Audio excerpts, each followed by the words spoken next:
Biden delivered a televised address from the Oval Office in the White House on Sunday. There is no place in America for this kind of violence, for any violence ever. Period. No exceptions. We can't allow this violence to be normalized, he said. The political rhetoric in this country has gotten very heated.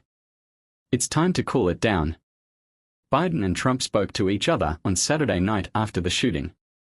First Lady Jill Biden also spoke with former First Lady Melania Trump on Sunday afternoon, said a White House official. Trump and Biden are locked in a close election rematch, according to most opinion polls including by Reuters Ipsos. The shooting on Saturday whipsawed discussion around the presidential campaign, which had been focused on if Biden, 81, should drop out following a halting June 27 debate performance. The FBI said there were no known threats to the Republican convention, which kicks off on Monday, or anyone attending, while the Secret Service said they do not anticipate any changes to the security plan. The convention will feature televised speeches by rising Republican stars and Trump's choice for a yet-to-be-announced vice presidential running mate, while highlighting the party's stance on such topics as abortion, immigration, and the economy.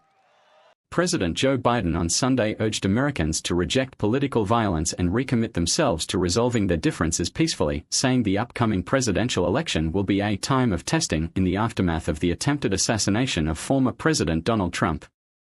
In a primetime national address from the Oval Office, Biden said political passions can run high but we must never descend into violence.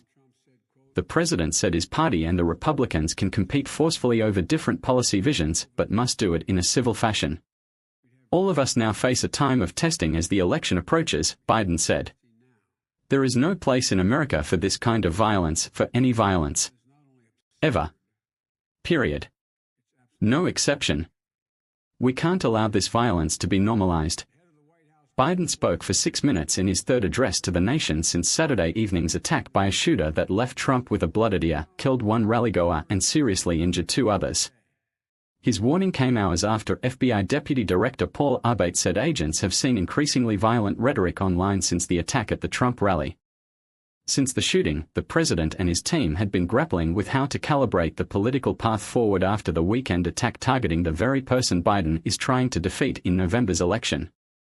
Biden sharply condemned the attack, but indicated he plans to continue to press his campaign agenda and has no doubt Republicans will do the same when they open the Republican National Convention in Milwaukee on Monday.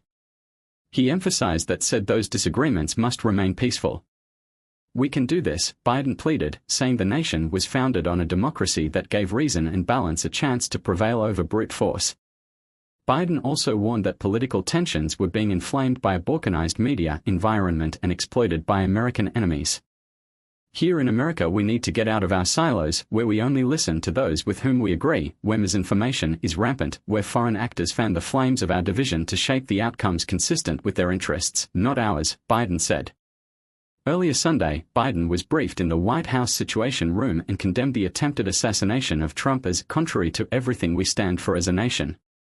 He said he was ordering an independent security review of how such an attack could have happened.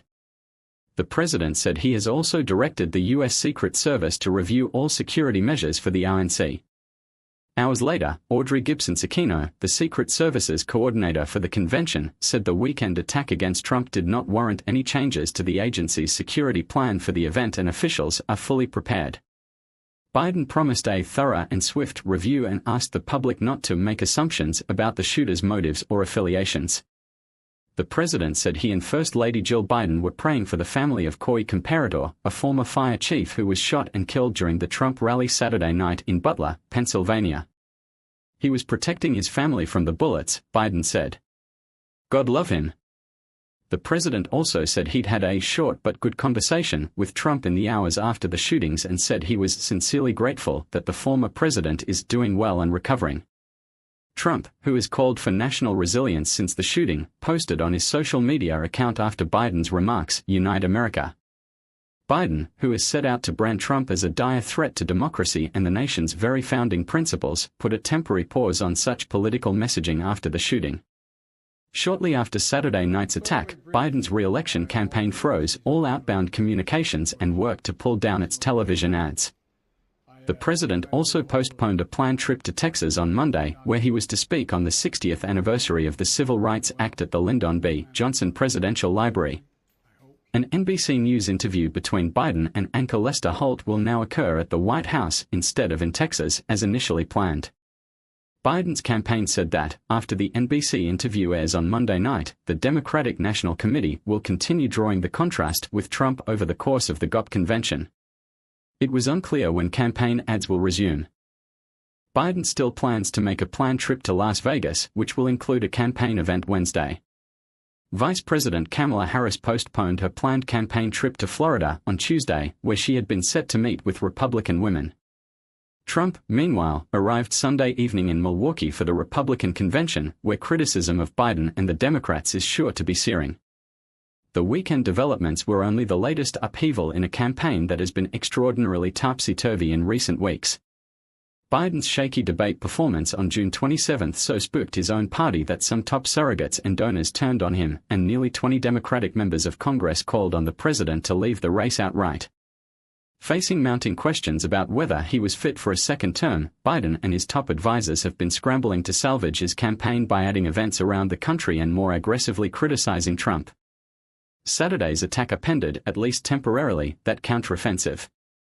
The campaign hoped that Sunday's Oval Office address let Biden further drive home his point about unity while demonstrating leadership that could assuage nervous critics within his own party.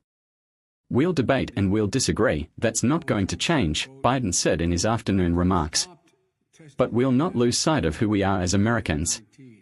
Biden tied Saturday's shooting to other incidents of political violence, from the 2017 death of a counter-protester at a white supremacist rally in Charlottesville, Virginia, to the Capitol insurrection on January 6, 2021, by Trump supporters seeking to prevent the certification of the Electoral College count. Although investigators are still in the early stages of determining what occurred and why, some Biden critics were calling out the president for telling donors in a private call Monday that it's time to put Trump in the bullseye. A person familiar with those remarks said the president was trying to make the point that Trump had gotten away with a light public schedule after last month's debate while the president himself faced intense scrutiny. The person spoke on the condition of anonymity to more freely discuss private conversations. In the donor call, Biden said, "I have one job and that's to beat Donald Trump. I'm absolutely certain I'm the best person to be able to do that." He continued, "So, we are done talking about the debate. It's time to put Trump in the bullseye. He's gotten away with doing nothing for the last 10 days except ride around in his golf cart, bragging about scores he didn't score. Anyway, I won't get into his golf game." Are you looking for entertaining and educational content to watch? Subscribe to our YouTube channel today for a variety of interesting videos on topics you love. Join our growing community and never miss out on new uploads. Hit the subscribe button now. Discover new ways to learn and be entertained by subscribing to our YouTube channel. Engage with like-minded viewers and stay updated on our latest videos. Don't miss out, click the subscribe button and be part of our exciting YouTube community.